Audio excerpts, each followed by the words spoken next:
नमस्कार, स्वागत है आपका हमारे चैनल पर। और बड़ी खबर उत्तर प्रदेश से कि उत्तर प्रदेश के मुख्यमंत्री योगी आदित्यनाथ ने गरीब मजदूरों को लेकर दिया बड़ा बयान। जी हां, ये जो बड़ा बयान मुख्यमंत्री योगी आदित्यनाथ ने दिया है, जहां ये एक बड़ी खुशखबरी है श्रमिक वर्ग के लिए और मजदूरों के लिए, तो वहीं ये बड़ा तमाचा है महाराष्ट्र सरकार और कांग्रेस के लिए, जो बार बार योगी सरकार को कटघरे में खड़ा करने की कोशिश कर रही थी। आपको बता दें कि यूपी के लोगों को काम पर रखने से पहले अब योगी सरकार से लेनी होगी अनुमति। उत्तर प्रदेश के मुख्यमंत्री योगी आदित्यनाथ ने साफ तौर पे कहा है कि किसी भी अन्य प्रदेश को भविष्य में अगर कामगारों की जरूरत होती है तो उससे पहले यूपी सरकार की अनुमति लेनी होगी। सीएम ने लॉकडाउन के दौरान कामगारों की दुर्गति पर चिंता व्यक्त करते हुए ये बात कही। कोरोना वायरस की महामारी के लिए लागू लॉकडाउन के बाद देश के अलग अलग हिस्सों से अपने घर वापस आ रहे उत्तर प्रदेश के मजदूरों को लेकर योगी सरकार अब बड़ी योजना पर काम कर रही है। सीएम ने रविवार को एक मीटिंग में अपनी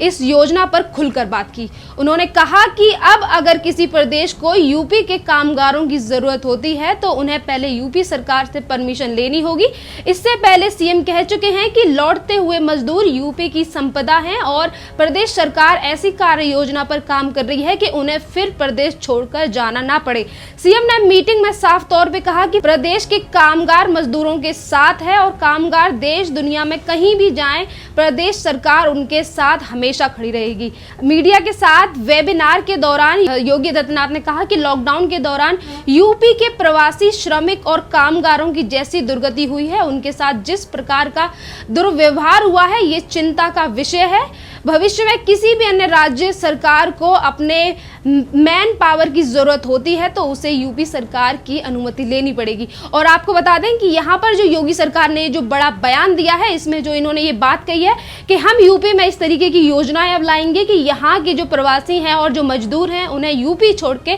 किसी अन्य राज्य में जाने की जरूरत ना पड़े। और अगर किसी अन्य राज्य को अगर उनके मजदूरों की जरूरत पड़ती है, यूपी में रहने वाले मजदूरों की जरूरत पड़ती है, तो उससे पहले उन्हें यूपी सरकार की उससे अनुमति लेनी होगी। क्योंकि जो लॉकडाउन में जो दुर्दशा उनके मजदूरों के साथ हुई है, आपने भी ये हालात देखा होगा कि लॉकडाउन के चलते चाहे दिल्ली हो, महाराष्ट्र हो या फिर अन्य राज्य हो, कि यहाँ से किस तरीके से मजदूरों ने पलायन किया है। और साथ में आपको ये भी बता देती हूँ कि आज जो सीएम योगी आदित्यनाथ की तरफ से जो माइग्रेशन कमीशन का गठन हुआ है, इसको आपको मैं थोड़ा सा विस्तार से बता देती हूँ कि सामाजिक सुरक्षा की गारंटी देने का इसमें मतलब क्या है। इसमें मुख्यमंत्री ने टीम 11 की बैठक में कहा कि कामगारों और श्रमिकों को रोजगार मुहैया कराएं और सामाजिक सुरक्षा की गारंटी दी जाएगी। उन्होंने कहा कि दूसरे राज्यों में प्रदेश के श्रमिक और दुर्गति के कारण अब हमारी सरकार के बिना अनुमति यहाँ के श्रमिकों को बाहर राज्यों में ले जाने पर रोक लगाने का निश्चय किया है और साथ ही श्रमिकों की हो रही मैपिंग। तो इसका मतलब है कि मुख्यमंत्री के निर्देश पर राजस्व विभाग ने प्रवासी श्रमिकों कामगार की मैपिंग शुरू की है। अब ऐसे 2 लाख श्रमिकों की पहचान की जा चुकी है। प्रदेश में करीब 18 लाख श्रमिकों का प्रवासी श्रमिक पोर्टल का पंजीकरण किया गया है। इसमें 93 से ज्यादा श्रेणियां बनाई गई हैं। श्रमिकों का राज्य स्तर पर होगा बीमा। जी हाँ, कृषि विभाग तथा दुर्ग समितियों में उन्हें बड़े पैमाने पर रोजगार उपलब्ध कराया जाएगा। और मुख्यमंत्री ने निर्देश दिए हैं कि कामगार श्रमिकों को राज्य स्तर पर बीमे का लाभ देने की व्यवस्था की जाए। उन्होंने जीवन सुरक्षा, जिससे उनका जीवन सुरक्षित रहेगा, ऐसे कार्य योजना तैयारी की जाए जिससे कि आपको जॉब सिक्योरिटी मिल सके। माइग्रेशन कमीशन का गठन जो योगी आदित्यनाथ की तरफ से किया गया है, ये बहुत बड़ा तमाचा है कांग्रेस और महाराष्ट्र की सरकार की तरफ से। आपने लॉकडाउन में ये देखा ही होगा कि किस तरीके की जो महाराष्ट्र सरकार जो कि इस तरीके के दावे करती है कि अभी पूरी दुनिया में इस तरीके के हालात बने हुए हैं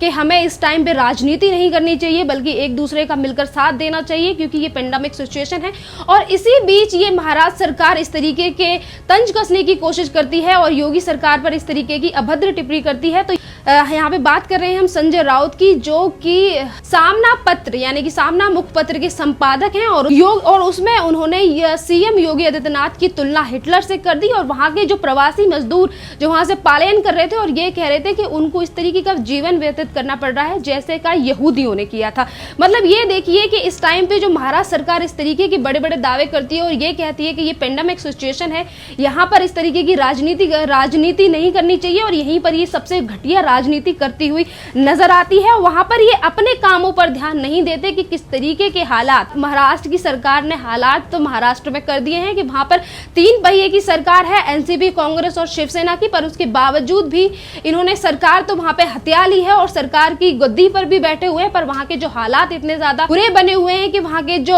प्रवासी मजदूर हैं उनके लिए इन्होंने कोई व्यवस्था नहीं की। सरकार से उन लोगों के लिए खाना तो मुहैया कराया नहीं जा रहा, खाने के नाम पे ये 100 करोड़ रुपए का स्कैम कर देते हैं। और बात जब वहां पे, अगर आपने देखा होगा कि वहां के हालातों के ऊपर तो ये कभी बात करते नहीं है और बार बार योगी सरकार के ऊपर तंज कसते हैं। तो यहाँ पर आपको बताते हैं कि योगी सरकार ने आज जो बड़ा बयान दिया उस पर योगी सरकार ने इन्हें कल भी जवाब दिया था कि जो दुर्दशा महाराष्ट्र में मजदूरों की हुई, अगर वहीं पर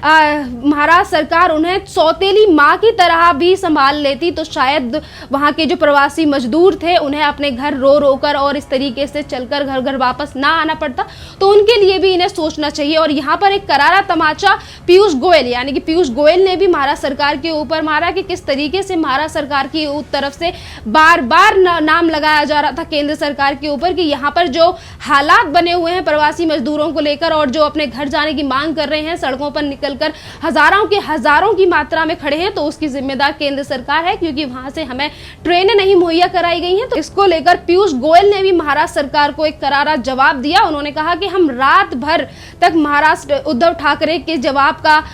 वेट करते रहे, पूरी रात हम उनकी तरफ से लिस्ट मिलने का इंतजार करते रहे क्योंकि, और यहाँ पे पीयूष गोयल ये भी बताया कि अगर आप केंद्र सरकार से ट्रेनों के लिए आह्वान करते हैं कि हमें ट्रेनें चाहिए तो आपको उससे पहले लिस्ट भी देनी पड़ती है जो कि महाराष्ट्र सरकार की तरफ से नहीं आई। और यहाँ पर एक बहुत बड़ी शर्मनाक बात यह है कि जहां पर ये केंद्र सरकार हो, योगी सरकार हो, उसे ये मिनटों में कटघरे में खड़े करने की कोशिश करते हैं और ये कहते हैं कि जो भी हालात आज महाराष्ट्र में बने हुए हैं उसकी जिम्मेदार केंद्र सरकार है। तो यहाँ पर जब केंद्र पीयूष गोयल की तरफ से बात कही गई कि अगर आपको ट्रेनें वगैरह चाहिए तो उसके लिए आपको पूरी निम्न सूची वगैरह देनी पड़ती है, वहां पे लिस्ट जारी देनी पड़ती है, वो लिस्ट इनसे बनाई नहीं गई और अगर ठीकरा फोड़ने की बारी आती है तो डायरेक्ट ये केंद्र सरकार के ऊपर जाते हैं। और वहीं योगी सरकार के ऊपर जो इस तरीके के तंज कसते हैं, तो योगी सरकार ने 1000 ट्रेनें अब चालू करने की बात कही है जिसमें जितने भी राज्यों में यूपी के जो श्रमिक फंसे हुए हैं उन्हें यूपी वापस लाने की बात कही है। तो ये यहाँ पर इन लोगों के लिए बहुत ज्यादा शर्म की बात है कि ये अपने ही राज्य में बसने वाले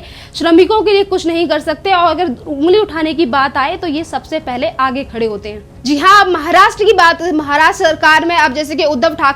ठाकरे की सरकार कांग्रेस को खुश करने के लिए ये बार बार इस तरीके की बातें करते रहते हैं, राजनीति की बातें करते हैं। तो वहां पर इन्हें क्यों याद नहीं आता कि संजय राउत कभी यूपी के मुख्यमंत्री योगी आदित्यनाथ के ऊपर इस तरीके की अभद्र टिप्पणी करते हैं, तो कभी राम मंदिर को लेकर ये कहते हैं कि राम मंदिर को अभी नहीं बनाया जाना चाहिए क्योंकि हालात इस तरीके के नहीं है और अभी श्री राम भी चाहते हैं कि मंदिर का काम रोक दिया जाए। जी हाँ, अगर अयोध्या में राम मंदिर का काम भी शुरू हुआ था तो वहां पर जो श्रमिक समतलीकरण के लिए लगे हुए थे वहां पे सिर्फ 11 मजदूर लगे हुए थे और जो समतलीकरण का काम जो चल रहा था वो बुलडोजर के द्वारा किया जा रहा था, पर उसमें भी इन्हें राजनीति करनी है तो इसीलिए ये इस तरीके के बयान देते हैं। और जहां पर इन्हें बोलना चाहिए कि महाराष्ट्र की हालात किस तरीके से बने हुए हैं, कोरोना वायरस के पेशेंट्स को बीमारी दिखाने के लिए 2-2, 3-3 किलोमीटर तक चलकर हॉस्पिटल जाना पड़ता है और हॉस्पिटलों के हालात इतने ज्यादा खराब हैं कि वहां पे उन्हीं पेशेंट्स का इलाज किया जा रहा है और साथ में डेड बॉडीज भी पड़ी हैं। तो इन चीजों को लेकर महाराष्ट्र सरकार का कभी मुंह नहीं खुलता है